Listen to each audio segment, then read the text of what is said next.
اعوذ باللہ من الشیطان الرجیم، بسم اللہ الرحمن الرحیم۔ یہ کتاب آپ کے لیے کاشان بصیرت کے یوٹیوب چینل کی جانب سے ریکارڈ کی جا رہی ہے۔ کتاب کا نام ہے استعاذہ، اللہ تعالیٰ کے حضور پناہ طلبی۔ اب ہم کتاب کا پارٹ نمبر 14 پڑھیں گے، مجلس نمبر 27، صفحہ نمبر 157۔ شروع کرتا ہوں اللہ کے نام سے جو بڑا مہربان اور نہایت رحم والا ہے۔ کہنے لگا مجھے تیری عزت کی قسم، میں ان سب کو بہکا دوں گا، ان میں سے سوائے تیرے خالص بندوں کے۔ سورہ سعد آیت نمبر 82 اور 83۔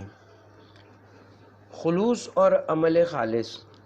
خالص وہ چیز ہوتی ہے جو کھری اور بے کھوٹ ہو اور اس میں اس کے غیر کی آمیزش نہ ہو۔ مثلا خالص سونا جو صرف سونا ہوتا ہے اور سونے کے علاوہ کچھ نہیں ہوتا، نہ اس میں تانبے کی اور نہ ہی کسی اور چیز کی ملاوٹ ہوتی ہے۔ یا مثلا خالص دودھ جس کا وصف قرآن مجید میں یوں فرمایا گیا ہے، سورہ نحل آیت نمبر 66، حلال چوپایوں کے شکموں میں گوبر اور خون کے ماحول میں سے گزار کر صاف اور خالص لذیذ و خوشگوار دودھ پلاتے ہیں۔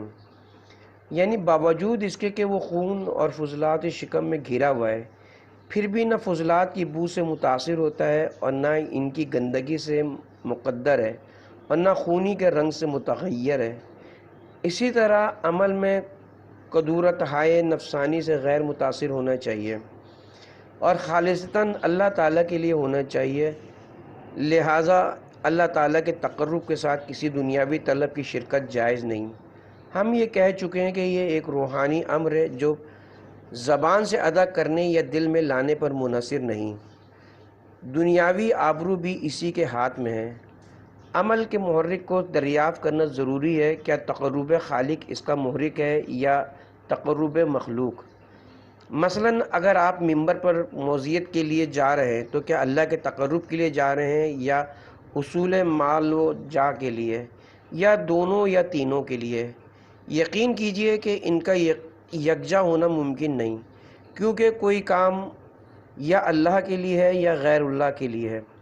یہ ناممکن ہے کہ اللہ کے لیے بھی ہو اور غیر اللہ کے لیے بھی، اور اگر پورے خلوص نیت کے ساتھ صرف اسی کے لیے انجام نہ دیا جائے اور اس میں اس کے غیر کی بھی شرکت ہو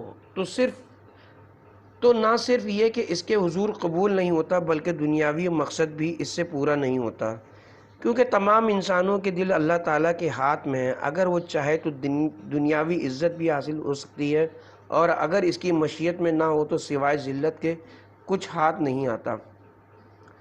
مالک دینار کا قصہ۔ ابتدائی عمر میں مالک دینار کا پیشہ صرافی تھا اور گزر اوقات بھی ان کی اچھی تھی۔ مال میں زیادتی کے لالچ میں انہیں شام کی جامع مسجد عموی کی تولد کی خواہش ہوئی۔ ظاہر ہے کہ اس تولد کے حصول سے بڑی بڑی رقوم ان کے ہاتھ لگیں، لیکن متولی بننے کے لیے ازہد خلق یعنی سب سے زیادہ زاہد اور پرہیزگار ہونا شرط ہے۔ انہوں نے تولیت کی ہوس میں اپنی ساری جائیداد غربا میں تقسیم کر دی اور مسجد میں گوشہ نشین ہو گئے، اور جب دیکھتے کہ کوئی مسجد میں داخل ہوا ہے تو فوراً نماز کے لیے کھڑے ہو جاتے اور خود پر خشوع و خضوع کی حالت طاری کر لیتے۔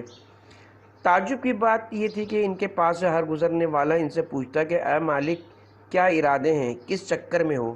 اسی حالت میں کافی زمانہ گزر گیا۔ ایک رات وہ اسی سوچ میں پڑ گئے کہ یہ میں نے کیا کیا اور مال دنیا کے حرص میں مبتلا ہو کر میں کس حالت کو پہنچ گیا۔ اپنا سارا مال و متاع ہوس کی نظر کر کے مجھے آخر کیا ملا؟ اب تو سب لوگ بھی میرے بھید سے واقف ہو گئے ہیں اور مجھے جینے نہیں دے رہے ہیں، نہ دین کا رہا نہ دنیا کا۔ اب تو خیر الدنیا و خیر الآخرہ میرا مقدر بن چکا ہے۔ اس رات انہوں نے ٹوٹے ہوئے دل کے ساتھ سچی نیت سے استغفار کیا، نمائشی عبادت سے توبہ کی اور صبح تک اللہ تعالیٰ سے گڑ گڑا کر اپنے گناہوں کی معافی مانگتے رہے۔ دوسرے دن وہ یہ دیکھ کر حیران ہوئے کہ مسجد میں آنے والا ہر شخص ان سے احترام سے پیش آتا اور ان سے التماس دعا کرتا ہے، اور سارے لوگ ان سے اظہار عقیدت و ارادت کرتے ہیں۔ رفتہ رفتہ سارے شام میں مشہور ہو گیا کہ مالک دینار زاہد خلق ہیں۔ اب لوگ ان کے پاس آئے اور انہیں مسجد عموی کے اوقاف کی تولیت انہوں نے پیش کی، لیکن انہوں نے جواب نہ دیا۔ بابا، بڑی مشکلوں سے اللہ تعالیٰ کی کچھ رضا مجھے حاصل ہوئی ہے، میری حالت اب خوب سدھر گئے ہیں، میرے حالات اب خوب سدھر گئے ہیں، مجھے اب کسی چیز کی احتیاج نہیں رہی۔ وہ بدبخت انسان جو خلوص سے محروم ہو، واقعی خسرت دنیا والآخرہ سے دوچار ہوتا ہے۔ بے فائدہ عبادت۔ ہم کہہ چکے کہ عبادت کی قبولیت خلوص سے مشروط ہے، اور وہ عبادت جو خلوص سے عاری ہو قطعاً بیکار ہے۔ پست ترین اور بدترین عبادت وہ ہے جس کے ذریعے انسان خالق اور مخلوق دونوں کا تقرب چاہے۔ اسے میں مبدل ایمان، اعمال شرک و ریا بھی شامل ہیں، جو گناہ کبیرہ میں شمار ہوتے ہیں۔ ان سے بھی نچلے درجے کی عبادت وہ ہے جو حفظ نفس کے لیے بھی نہ ہو۔ کبھی انسان کی نیت میں اس کی طبیعت کا میلان کار فرما ہوتا ہے۔ مثلاً جمعے کا دن ہو اور موسم گرم ہو، تو اس کے دل میں آئے کہ چل کر سوئمنگ پول حوض میں نہاؤں، جسم بھی ٹھنڈا ہو جائے گا اور غسل جمعہ بھی ہو جائے گا۔ اب کون جانے کہ حقیقت میں وہ اپنا جسم ٹھنڈا کرنا چاہتا ہے یا غسل جمعہ بجا لانا چاہتا ہے، یا مثلاً ہوا سرد ہے اور وہ گرم ہونا چاہ رہا ہے، اس کے دل میں آتی ہے کہ حمام چلوں، بدن میں گرمی بھی آ جائے گی اور غسل جمعہ بھی ہو جائے گا۔ یہ عمل اخلاص سے عاری ہے۔ اگر آپ چاہتے ہیں کہ آپ کا عمل مکمل طور پر مخلصانہ ہو تو آپ کی نیت میں ذرا سا بھی شائبہ حفظ نفس کا نہیں ہونا چاہیے۔ علاوہ ازیں کسی عمل کا ضمیمہ اگرچہ مباح ہے، لیکن اس کا دائمی طور پر ضمنی صورت اختیار کر جانا بھی نفس عمل کو باطل کر دیتا ہے۔ اخلاص سے ہمارا مقصود یہ ہے کہ عمل کے ساتھ اس کا کوئی ذیلی یا ضمنی لائقہ بھی موجود نہ ہو۔ مثلاً اگر کوئی شخص حقیقت میں تو غسل جمعہ ہی کرنا چاہتا ہے، لیکن ضمناً ٹھنڈا یا گرم بھی ہونا چاہتا ہے، تو غسل صحیح تو ہوگا لیکن اخلاص سے خالی ہوگا۔ اور اگر غسل جمعہ کی نیت اور ٹھنڈا یا گرم ہونے کی خواہش دونوں مساوی طور پر اس طرح غسل کے محرک ہوں کہ ان میں ایک اکیلا اسے غسل پر آمادہ کرنے پہ قادر نہ ہو، تو وہ غسل ہی باطل ہے۔ تحسین و آفرین خلق بڑا نازک مقام ہے۔ اللہ تعالیٰ سے پناہ طلب کرنا چاہیے۔ بعض اوقات انسان کو محسوس تک نہیں ہوتا، اور دنیا کے ایک نعرے تحسین پر وہ اللہ تعالیٰ کو نظر انداز کر کے اپنی عاقبت خراب کر بیٹھتا ہے۔ اللہ تعالیٰ کے ساتھ بقائے دوام کا معاملہ تو کرتا ہے، لیکن دنیا کی ایک عارضی واہ واہ پر اپنی عاقبت کا سودا کر لیتا ہے اور پھر اسی کا ہو جاتا ہے۔ اس سے بھی بدتر تو یہ ہے کہ اپنی موت کے بعد صرف دعائے مغفرت پر قناعت و اکتفا نہیں کرتا، بلکہ ایسے کام کرتا ہے کہ دنیا موت کے بعد بھی اسے یاد رکھے اور اس کی تعریف کرے۔ وہم و خیال میں ایسا جکڑا ہوا ہے اور حب جاہ اس کا اتنا بڑا ہوا ہے کہ سمجھتا ہے کہ موت کے بعد بھی جب وہ اس دنیا میں موجود نہ ہوگا تو اپنے کارہائے نمایاں کی وجہ سے اس دنیا کی تعریف و توصیف سے محظوظ و مستفید ہوگا۔ بیچارہ موت کے بعد بھی جائے مقام کا بھوکا ہے۔ موت کے بعد کی نیک نامی البتہ مفید ہے، بشرطے کہ اپنے اعمال سے انسان کا مقصد دنیاوی نیک نامی نہیں بلکہ محض اللہ تعالیٰ کی رضا کا حصول ہو۔ یہ نیک نامی اچھی ہے بشرطے کہ آپ خود بھی نیک رہے ہوں، وگرنہ اگر آپ کا نفس خراب اور نیت آپ کی فاسد ہوئی تو دنیا چاہے آپ کی کتنی ہی تعریف کرے، آپ کو اس سے کچھ نہیں ملے گا۔ کیا مدح مفید ہے؟ اگر کوئی شخص دنیا میں غلط کردار کا مالک ہو اور کسی مغالطے کی بنا پر لوگ اس کی تعریف و مدح کریں اور اس کے معتقد ہوں، تو کیا یہ تعریفیں اس کے لیے سوئی کی نوک برابر کوئی فائدہ رکھتی ہیں یا اتنی ہی تخفیف اس کے عذاب میں کر سکتی ہیں؟ دنیا کی نیک نامی شخص کے لیے جو برزخ میں ہو کیا فائدہ رکھتی ہے؟ جو شخص عالم ملکوت میں ہو اسے عالم ملک یعنی عالم محسوسات طبعی سے کیا واسطہ؟ دونوں جگہوں کی اوضاع آپس میں مختلف ہیں۔ اگر کوئی یہاں سے ایمان کی سلامتی کے ساتھ رخصت ہوا ہے اور اپنی زندگی میں نیکوکار اور بااخلاص رہا ہے تو اس کے اعمال اللہ تعالیٰ کے لیے تھے، نہ کہ دنیاوی نیک نامی کے لیے۔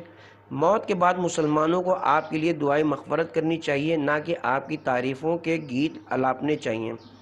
اپنی نیکوکاری اور اخلاص کے لیے انسان یقیناً نیک اجر پائے گا، لیکن بصورت دیگر خواہ اس کی قبر پر چراغاں ہوتی رہے یا خاک اڑتی رہے، اس سے کیا فرق پڑتا ہے؟ احمد بن طولون و قاری قرآن: اگر کوئی اس دنیا سے با ایمان رخصت ہوا ہے اور قرآن مجید پر اس کا ایمان کامل رہا ہے تو بعد مرگ اس کی قبر پر قرآن خوانی کا اسے فائدہ پہنچ سکتا ہے، ورنہ احمد بن طولون کا قصہ آپ نے سنا ہوگا، جسے علامہ دمری نے حیات الحیوان میں لکھا ہے۔ وہ شخص مصر کا بادشاہ تھا۔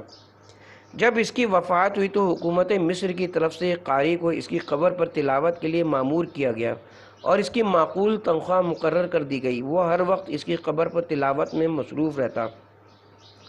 ایک دن خبر ملی کہ قاری کہیں غائب ہو گیا ہے۔ کافی تلاش کے بعد سپاہیوں نے اسے ڈھونڈ نکالا اور اس سے اچانک فرار کا سبب پوچھا۔ جواب کی جرأت اسے نہیں ہوتی تھی، بس استغفار کا مطالبہ کیے جا رہا تھا۔ ارباب حکومت نے اس سے کہا، اگر تنخواہ کم سمجھتے ہو تو جتنا کہو ہم اس میں اضافہ کیے دیتے ہیں۔ اس نے کہا، کتنے ہی گنا بڑھا دو، مجھے منظور نہیں۔ انہوں نے حیران ہو کر کہا، جب تک حقیقت بیان نہیں کرے گا ہم تجھے نہیں چھوڑیں گے۔ کہنے لگا، چند روز قبل صاحب قبر مجھ سے معترض ہوا، اس نے میرا گریبان پکڑ لیا اور کہنے لگا، میری قبر پر قرآن خوانی کیوں کرتا ہے؟ میں نے کہا، مجھے اس پر مامور کیا گیا ہے تاکہ تمہاری روح کو ثواب پہنچے۔ اس نے کہا، مجھے اس سے فائدہ تو کوئی نہیں پہنچا، البتہ تمہاری تلاوت کردہ آیت میرے عذاب کی آگ کو مزید بھڑکا دیتی ہے، اور مجھ سے کہا جاتا ہے اب سن رہا ہے، دنیاوی زندگی میں اسے کیوں نہیں سنا اور کیوں اس پر عمل پیرا نہیں ہوا، لہٰذا مجھے معاف کریں، میں اس خدمت سے باز آیا۔ بارگاہ خداوندی میں سچائی اور اخلاص کے سوا کوئی چیز فائدہ نہیں پہنچاتی۔ آپ زبان سے لا قربتاً الی اللہ کا ورد کریں، لیکن اگر آپ کی نیت میں خلوص موجود ہے تو فبہ، ورنہ صرف الفاظ بول دینا قطعاً مفید نہیں۔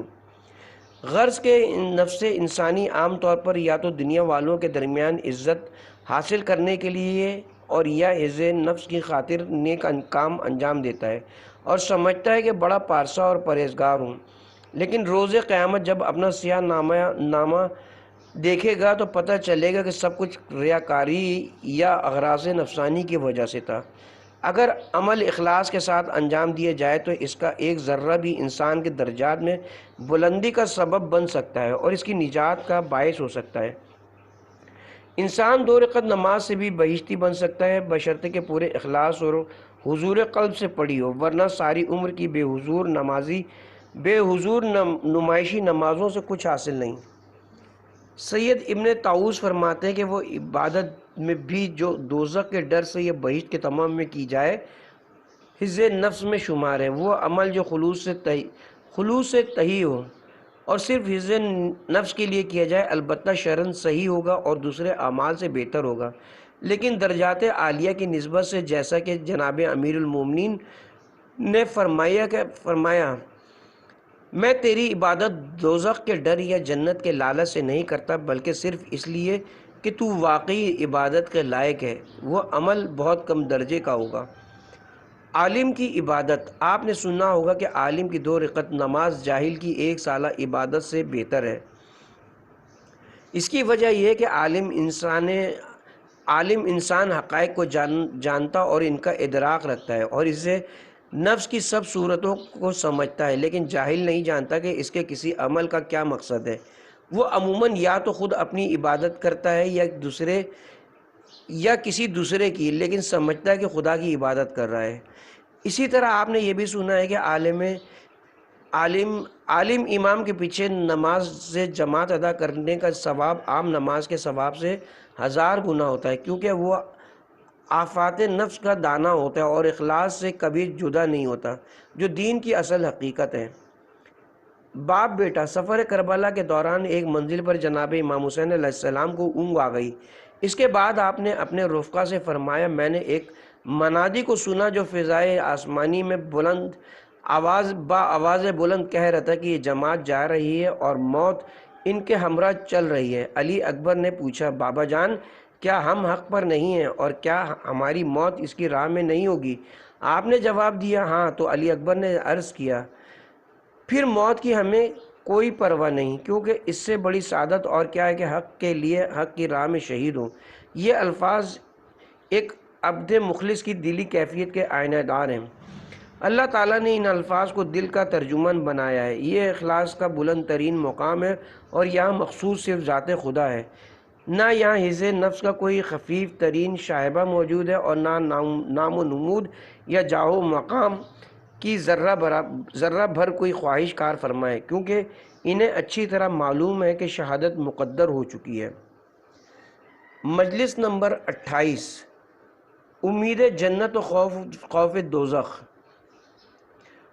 عمل واجب ہو یا مستحب، بہرحال اخلاص کے ساتھ ہونا چاہیے، کیونکہ اس کی قدر و قیمت اخلاص ہی سے ہے، اور اخلاص کے بغیر کوئی بھی عمل قابل قبول نہیں۔ اخلاص کا ادنا درجہ یہ کہ انسان کے عمل کا محرک دکھاوا یا نمائش کا جذبہ نہ ہو، بلکہ خوف عذاب یا طلب ثواب ہو۔ مثلاً جب وہ نماز فجر کے لیے اٹھے اور وضو کرے تو اس کا محرک یہ اندیشہ ہو کہ نماز واجب ہے، اگر نہ پڑھی تو ترک صلاۃ کا مجرم ہو کر کافر بنوں گا، اور اس کی سزا میں 15 قسم کے عذاب آئے خداوندی کا نشانہ بنوں گا۔ یا مثلاً جب وہ روزہ رکھے تو اس کے فاقے برداشت کرنے اور 14 گھنٹے کے لیے خود کو روزہ شکن امور اور دیگر خواہشات نفسانی سے باز رکھنے کا محرک ثواب کا وہ وعدہ ہو جو روزہ دار کو دیا گیا ہے۔ یہ ادنا، یہ پہلا درجہ اخلاص ہے، جس میں انسان کا عمل صحیح شمار ہوتا ہے۔ جس عذاب سے وہ ڈرتا ہے اللہ تعالیٰ اسے اس سے امان میں رکھتا ہے، اور جس ثواب کا وہ امیدوار ہوتا ہے اللہ تعالیٰ اپنے فضل و کرم سے اس سے نوازتا ہے۔ لیکن اگر انسان کے عمل کا محرک محض دنیا والوں کی نظروں میں برتری کا شوق یا فضیحت کا خوف ہو، مثلاً حج کو جانے سے اس کا مقصد طلب ثواب نہ ہو بلکہ اصل محرک دنیا کی نظروں میں برتری کی خواہش ہو، یا یہ اندیشہ ہو کہ اگر حج نہ گیا تو دنیا والے بخیل یا کنجوس کہیں گے، تو اس کا عمل باطل اور حرام ہے۔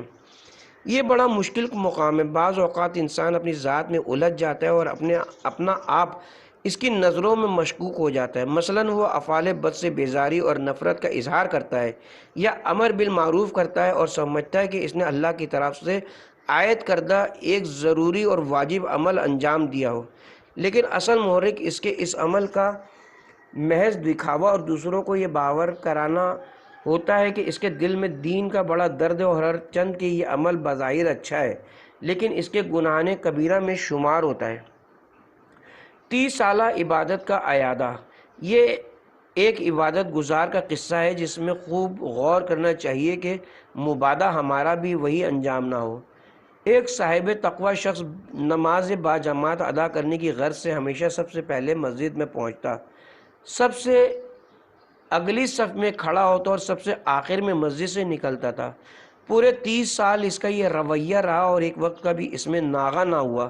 ایک دن اسے ایک بہت ضروری کام پیش آ گیا جس کی وجہ سے اسے دیر ہو گئی اور وہ مسجد میں اپنے وقت پر نہ پہنچ سکا۔ جب آیا تو نماز شروع ہو چکی تھی، لہٰذا ناچار اسے آخری صف میں کھڑا ہونا پڑا۔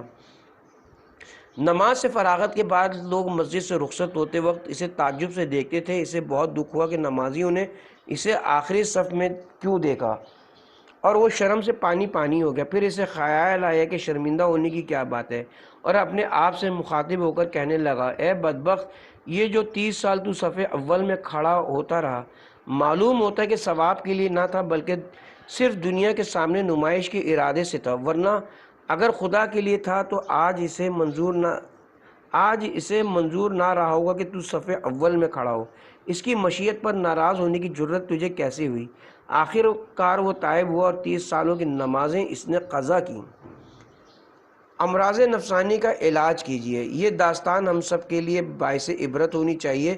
ہم یہ نہیں کہتے کہ نماز کے لیے مسجد میں صف اول میں کھڑے نہ ہوں، ضرور کھڑے ہوں، لیکن فضیلت اور ثواب کے حصول کے لیے، نہ کہ دنیا کے دکھاوے کے لیے۔ اگر کسی دن پہلی صف میں جگہ نہ ملی اور آپ کو دوسری، تیسری یا آخری صف میں کھڑا ہونا پڑا تو اس میں توہین کی کوئی بات نہیں۔ یہ نہ کہیں کہ میں عالم ہوں، مجھے ضرور صف اول میں جگہ ملنی چاہیے۔ پچھلی صفیں میرے شایان شان نہیں، بلکہ آپ کو پچھلی صفوں کے پچھلی صفوں میں کسی بچے یا کسی جاہل کے ساتھ بھی کھڑا ہونا پڑے تو آپ کو تردد لاحق نہیں ہونا چاہیے۔ یہ نفسانی امراض ہیں جو انسان کو ہلاک کر دیتے ہیں۔ امام جماعت کا بھی فرض ہے کہ مقتدیوں کی تعداد کو اہمیت نہ دے ورنہ گناہگار ہوگا۔ مقتدی خواہ 1 ہوں یا 10,000 ہوں، اس کے لیے برابر ہونے چاہیے۔ ریا اور ذیلی محرکات سے توبہ۔ لہذا یہ ضروری ہے کہ انسان کے عمل کا ادنیٰ محرک خوف عذاب یا امید ثواب ہو۔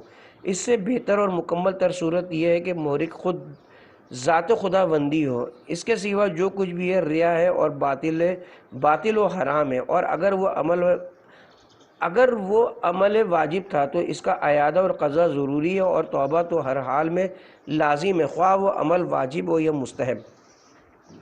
اسی طرح ذیلی محرکات بھی ریا کے حکم میں داخل ہیں۔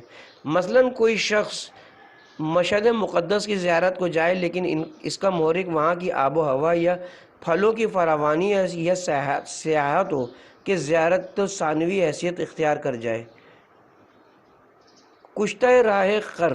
پس اگر انسان سے کوئی نیک عمل سرزد ہو تو غرور و فریب میں نہ آئے کہ میں نے خدا کی راہ میں یہ کام کیا، بلکہ اسے چاہیے کہ اس کام کے محرک کی تعین کرے، کیونکہ حقیقی ہدف اس کا وہی چیز ہے جس نے اسے عمل پر اکسایا، اور اس کو خدا کی راہ میں قرار دینا صرف اس صورت میں ممکن و معقول ہے کہ آپ نے پورے عزم، سچی نیت اور دلی ارادے سے محض اللہ تعالیٰ کی رضا جوئی کے لیے اسے انجام دیا ہو۔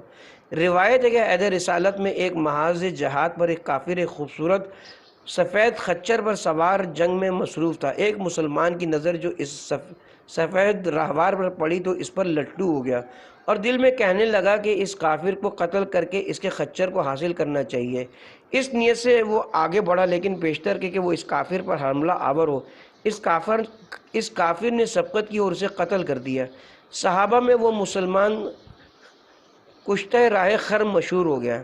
ملاحظہ کیا آپ نے کہ اس نے کس نیت سے حرکت کی اور اسے کیا حاصل ہوا۔ اس بازار میں صرف حق و حقیقت کا لین دین ہوتا ہے، ظاہر داری جیسے کھوٹے مال کی یہاں کوئی پرستش نہیں۔ پس واہ ہو اس بدبخت انسان پر جو اپنے نفس کی غلامی میں جان دے کر خسرت دنیا والآخرہ حاصل کرے۔ اگر کوئی شخص اپنے نفس کی غلامی میں جان کر خسرت دنیا والآخرہ حاصل کرے، اگر کوئی شخص اپنے نفس کی خاطر سرگرم عمل ہو تو ہو سکتا ہے کہ اللہ تعالیٰ کی حکمت و مشیت سے بعض اوقات اپنے مقصد کو پا بھی لے، لیکن اس کا یقینی حصول صرف اس صورت میں ممکن ہے کہ عمل کو پورے اخلاص نیت سے صرف اللہ تعالیٰ کی خاطر انجام دیا جائے۔ اس طرح سے نہ صرف یہ کہ حصول مقصد میں کامیابی حتمی ہوگی، بلکہ اس کے فضل و کرم سے توقعات سے بڑھ چڑھ کر نتائج حاصل ہوں گے، جیسا کہ اللہ تعالیٰ کا فرمان ہے، جو شخص اجر آخرت کا طلبگار ہو کر عمل صالح کرے اس کے اجر میں ہم اضافہ فرماتے ہیں، لیکن جو شخص اپنے عمل کا صلہ اس دنیا میں چاہے گو ہم اسے یہاں بھی دیتے ہیں، اس صورت میں اجر آخرت سے وہ بے نصیب رہے گا۔ ضمنی محرکات مبطل عمل نہیں۔ اس مقام پر یہ یاد دہانی ضروری کہ ضمنی محرکات مبطل عمل نہیں ہیں۔ مثلاً ایک شخص حصول ثواب کی نیت سے حضرت امام رضا کی زیارت کے لیے مشہد مقدس جاتا ہے، کیونکہ امام کا وعدہ ہے کہ وہ میزان صراط اور نامہ اعمال کی تقسیم کے وقت اپنے محبین کی مدد کو پہنچیں گے۔ اسی وعدے کے شوق میں وہ جاتا ہے کہ امام کی شفاعت سے اللہ تعالیٰ اسے حج وغیرہ کا ثواب عطا فرمائے گا۔ ضمناً وہ یہ سوچتا ہے کہ ذرا ایک ہفتہ ٹھہر جاؤں تاکہ مشہد کی خوبانی خوب پائے جائے، یا خربوزہ وہاں کا میٹھا ہو لے تو اس میں کوئی حرج نہیں، کیونکہ اسے مشہد کی خوبانی ہے۔ خربوزے نے سفر مشہد پر آمادہ نہیں کیا، بلکہ حقیقی محرک اس کے سفر کا زیارت امام ہے، اور خوبانی خربوزہ یا ہوا خوری اس کے ذیلی محرکات ہیں۔ خانہ کعبہ تبتی سرزمین پر۔ نہج البلاغہ میں حج اور اس کی حکمت کے بارے میں جناب امیر نے اپنے خطبے میں فرمایا ہے کہ اللہ تعالیٰ نے خانہ کعبہ شریفہ کو تبتی سرزمین پر قرار دیا جس میں جسمانی آسائش کا سامان نہیں، کیونکہ اس کے اطراف میں تپتے ہوئے پہاڑ ہے اور زمین وہاں کی بنجر ہے۔ اگر اللہ تعالیٰ کی مشیت ہوتی تو وہ اپنے مقدس گھر کو دنیا کے خوش موسم ترین خطے میں قرار دیتا ہے، لیکن ایسا کرنے سے لوگوں کی آزمائش نہیں ہو سکتی تھی۔ مثلاً اگر خانہ کعبہ لبنان میں ہوتا تو لوگ خوشگوار آب و ہوا اور خوبصورت باغوں اور سبزہ زاروں کے فرحت بخش مناظر سے لطف اندوز ہونے کے لیے وہاں جاتے، اور اس طرح تقرب خدا بندی سے محروم رہتے، کیونکہ یہ اللہ تعالیٰ کی عبادت سے زیادہ حفظ نفس ہوتا اور اس کا محرک اخلاص سے عبادت نہ ہوتا۔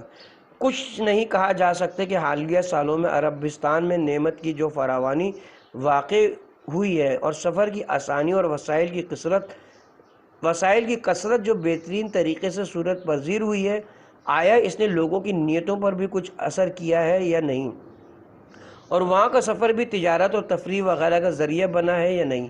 خدا نہ کرے کہ ایسی عظیم عبادت کا محرک حفظ نفس ہو سکے۔ زیادہ سفر، کسی کو ہماری باتوں سے بدگمانی نہیں ہونی چاہیے۔ ہم یہ نہیں کہتے کہ مکہ معظمہ جا کر اچھی غذائیں نہ کھائیں، زیادہ سفر سے غفلت برتیں اور کوئی تحفہ وغیرہ نہ خریدیں، بلکہ بہتر سے بہتر زیادہ سفر کی فراہمی ایک مستحب فعل ہے، اور اسی طرح سے گھر کی طرف لوٹنے والا مسافر تحفہ یا سوغات بھی لاتا ہے، اس میں بھی کوئی قباحت نہیں۔ ہمارا مقصد صرف یہ ہے کہ سفر حج کے لیے صرف یہی امور آپ کے محرک نہیں ہونے چاہیے، بلکہ آپ کو حج کا شوق دلانے والی چیز کم از کم یا خوف عذاب یا طلب ثواب ہو، کیونکہ ہم کہہ چکے ہیں کہ جو شخص خوف عذاب سے یا طلب ثواب کے لیے کوئی نیک عمل بجا لاتا ہے تو اللہ تعالیٰ اسے مایوس نہیں فرماتا، لیکن اگر نیتی خالص نہیں تو عمل بیکار ہے۔ معنی الاخبار میں روایت ہے کہ حضرت امیر المومنین علیہ السلام اپنے ایک شیعہ کے سرانے تشریف لائے جو حالت نزع میں تھا۔ آپ نے احوال پرسی فرمائی تو اس نے جواب دیا، اپنے گناہوں کی وجہ سے خوف میں مبتلا ہوں اور اللہ تعالیٰ کی رحمت کا امیدوار ہوں۔ آپ نے فرمایا، یہ امید و بیم جس دل میں ہو اللہ تعالیٰ اسے اس چیز سے امان میں رکھتا ہے جس سے وہ اندیشہ ناک ہو، اور جس چیز کا وہ امیدوار ہو اسے عطا فرماتا ہے۔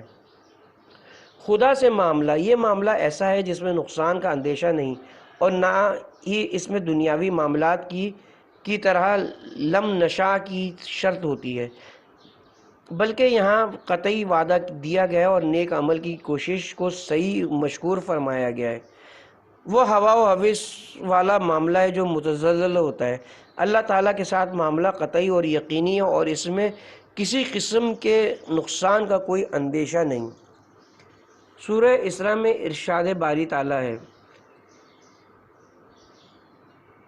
آیت نمبر 18 اور 19، مال دنیا کے طلبگاروں میں سے جسے ہم چاہیں جلدی مال و دنیا دے دیتے ہیں، لیکن پھر جہنم اس کے لیے مقدر کر دیتے ہیں جس میں وہ ذلیل و مردود ہو کر جلے گا۔ لیکن جو شخص آخرت کا طالب ہو اور اس کے حصول کے لیے ایمان اور اخلاص سے جدوجہد کرے، ہم ایسے لوگوں کی قدر کرتے ہیں اور ان کی کوششوں کو اپنی رضاؤں سے نوازتے ہیں۔